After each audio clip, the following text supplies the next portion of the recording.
Kaya nga ngayon yung anak ko, naawa ko, nahinog sa pilit. Kita mo biglang nag-mature. Bigla talaga nag-mature, parang overnight nag-mature siya. So, dati yan, yung hindi niya kasi makuha sa akin, sa tatay niya, tinadaan niya dun sa tatay niya. Ganun yata pagkababae ng anak, di ba?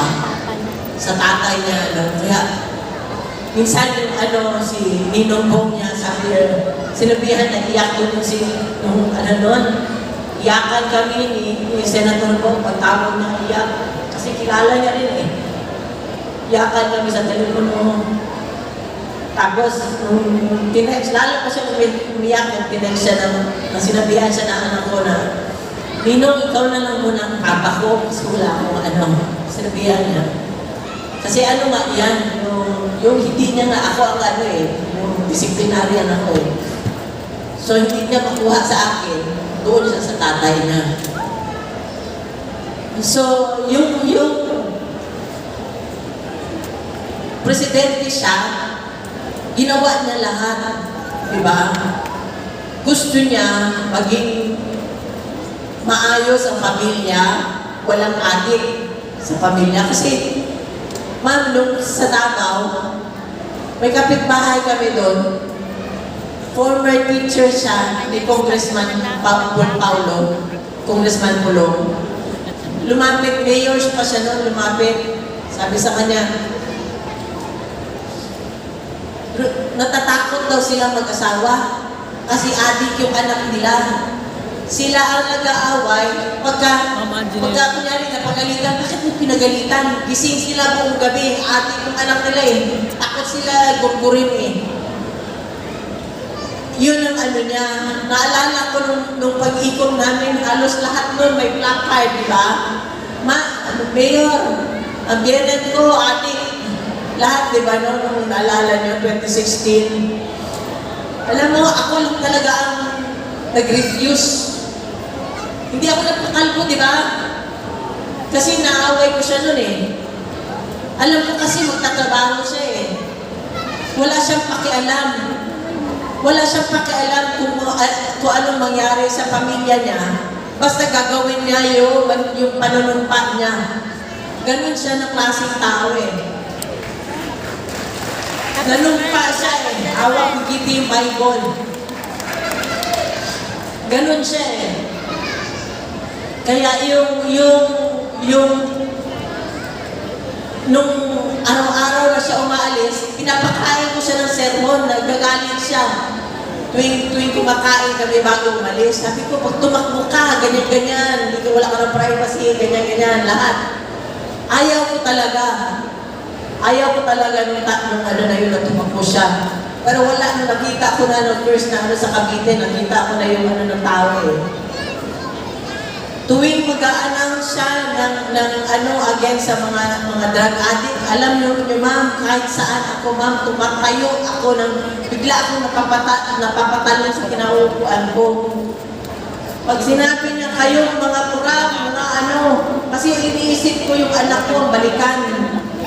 12 anos na siya doon ma'am Diba? Yun ang ko kasi siya lang yung siya yung minor, walang posisyon sa gobyerno. So yun ang ko, alam ko talaga, yung panunumpa niya, gagawin niya talaga. Kaya yun, lahat ng mga may sakit, PGH, magkano ang budget nun.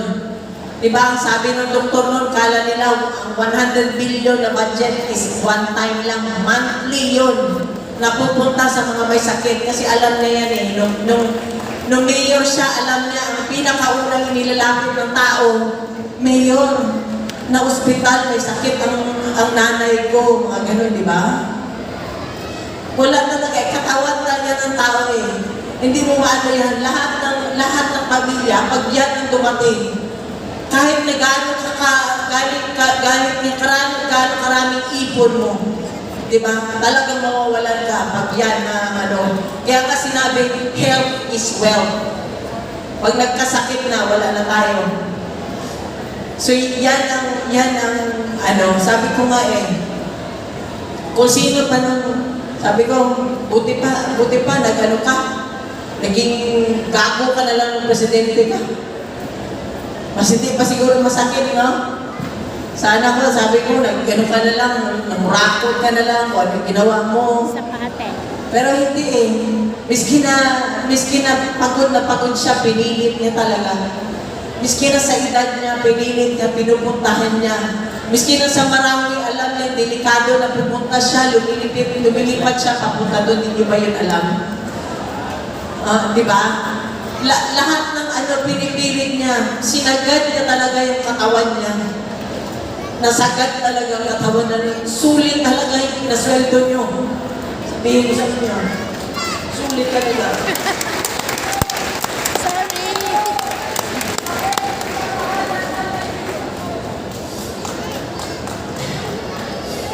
Kaya ngayong May, pantayan natin, ngayong eleksyon, pantayan natin ang boto natin para sa susunod na henerasyon, sa mga kabataan. Sana magtino na tayo, magtanda tayo, maglukluk tayo sa gobyerno na hindi yung pansarili lang ang gagawin, ang magpapa-elect lang dyan pagkatapos ng pansarili na nila, iisipin na lang. Yung totoo, sanang may puso para sa tao. Mahirap po yun eh. Ito, si President Duterte talaga, may bintang na lahat. Babaero, di ba?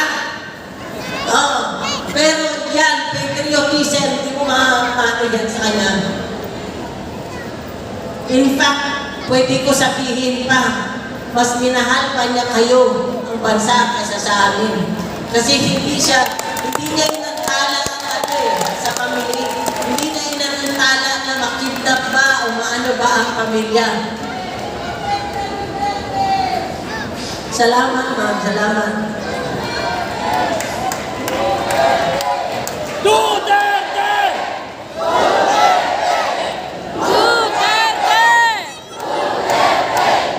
Duterte! Hindi niya inisip, ma'am, na yung meron pala siyang anak, meron siyang apo.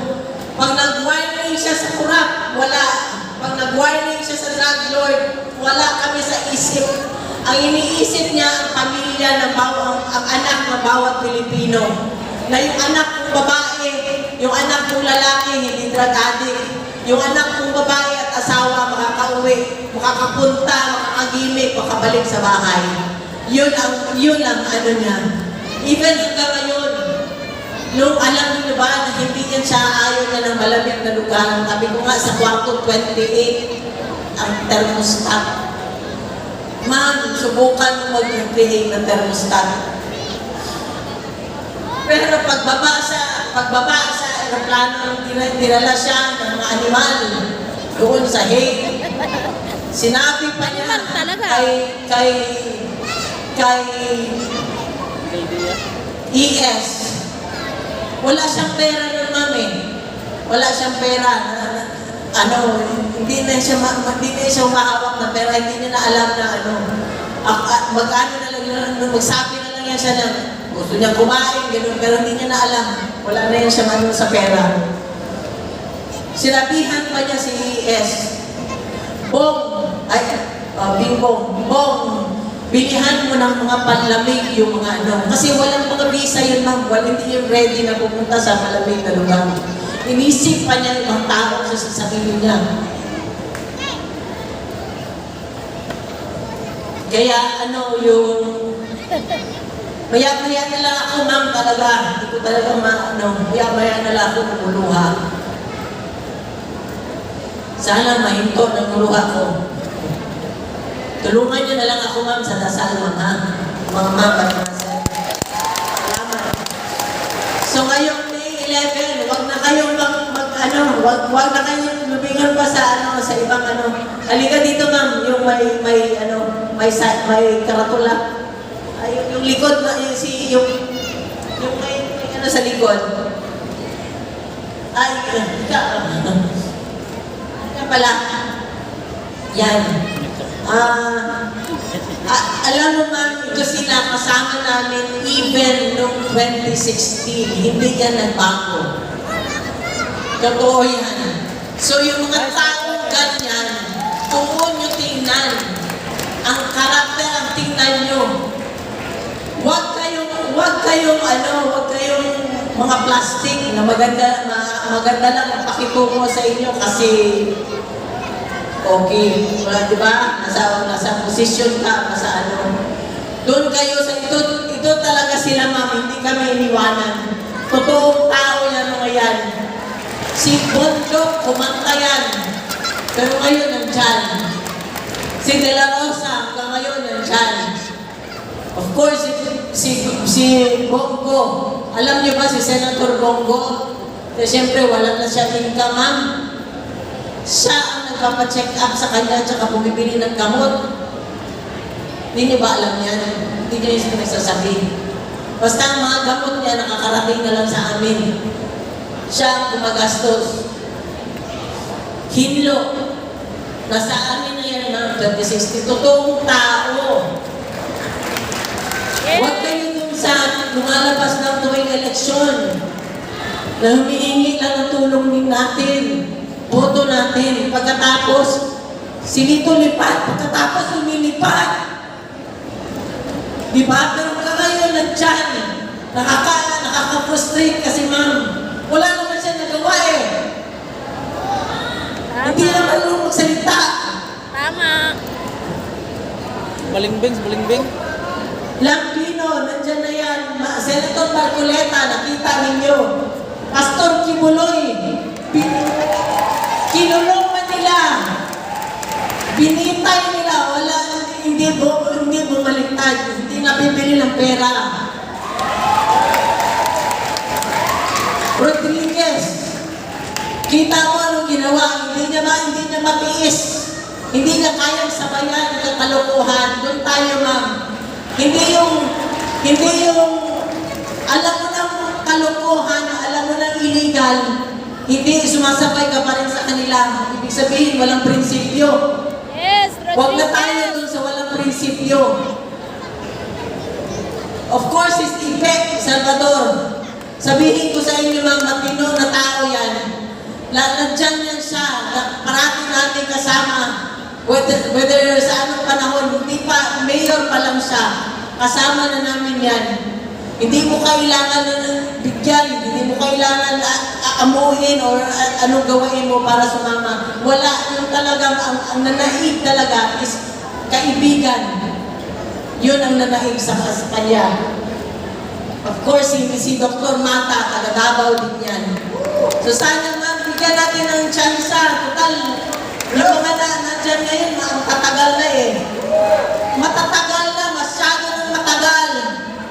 Sobra na sa institusyon. Apo na nga nila, parang sa panahon pa ng lolo ko pa yata yung iba dyan eh. Subukan natin, ma'am. Subukan natin. So, magandang gabi po sa inyong lahat at marami pong salamat. Mabuhay ang Pilipinas at mabuhay ang Pilipino. God save the Philippines. Pagdasalo natin ang Pilipinas. Dasal ang ating sandata ngayon. Dasal ang ating kailangan. Salamat po. Duterte! Duterte! Duterte! Bring him home! Bring him home! Bring him home! Mga kababayan, Miss Hanelet Avancenia! At sa mga oras na ito, hinihiling po namin ang lahat na manatili po tayo dito sa stage kasama ang senatorial candidates at representatives ni Pastor Apollo C. Kibuloy. Mga babayan, alam natin na masakit para sa atin ang iligal na pagka-aresto kay dating Pangulong Rodrigo Roa Duterte. Lahat nadurog ang ating mga puso nang makita natin si Tatay Digong na dinala sa The Hague, Netherlands. Pero sa kabila ng napakasakit na nangyari, nakita ng mga kalaban, nakita ng buong Pilipinas, nakita ng buong mundo ang pagkakaisa ng bawat Pilipino. At ang sigaw ng bawat isa ay Duterte pa rin. Sa mga oras na ito, muli natin ipakita ang pagmamahal natin kay Tatay Digong. Kahit hindi pa natin siya kasama. Kahit siya ay nag-iisa sa The Hague, Netherlands, siya ay nanatili sa ating mga puso. Kung may mga cellphones po tayo, mga kababayan, i-on po natin ang ating mga flash. Ipakita natin sa buong mundo ang bitbit nating liwanag sa madilim na Pilipinas. Ipakita natin sa buong mundo na mahal natin si Tatay Digong. Ipakita natin sa buong mundo na ang Pilipinas, Duterte pa rin.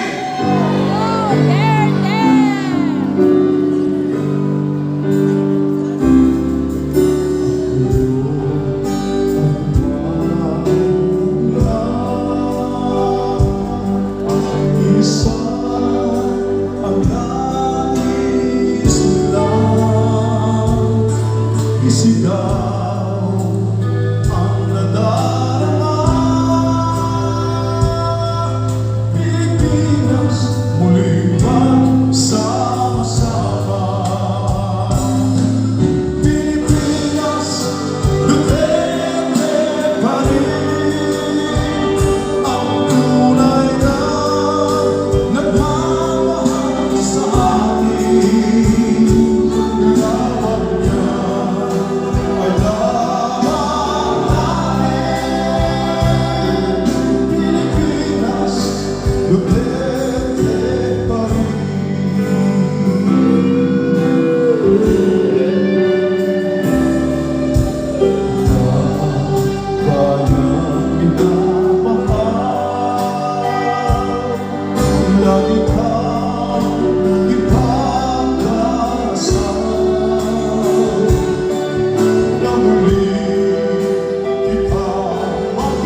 nagpapasalamat sa mga nakikisa rito, lalo na kay Ma'am Hanilet Avancenia na nandito ngayon nakikisa para suportahan ang mga kandidato ni dating Pangulong Rodrigo Roa Duterte.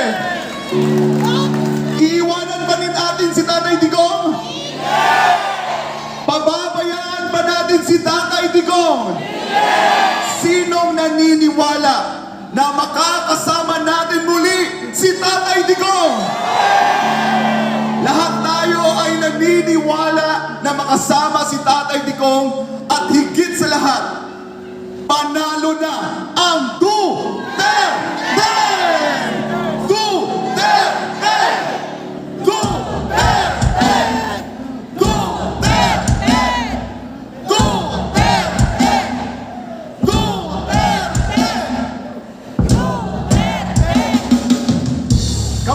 Kaya mga kababayan, huwag nating kalimutan sa May 12 elections, vote straight PDP laban,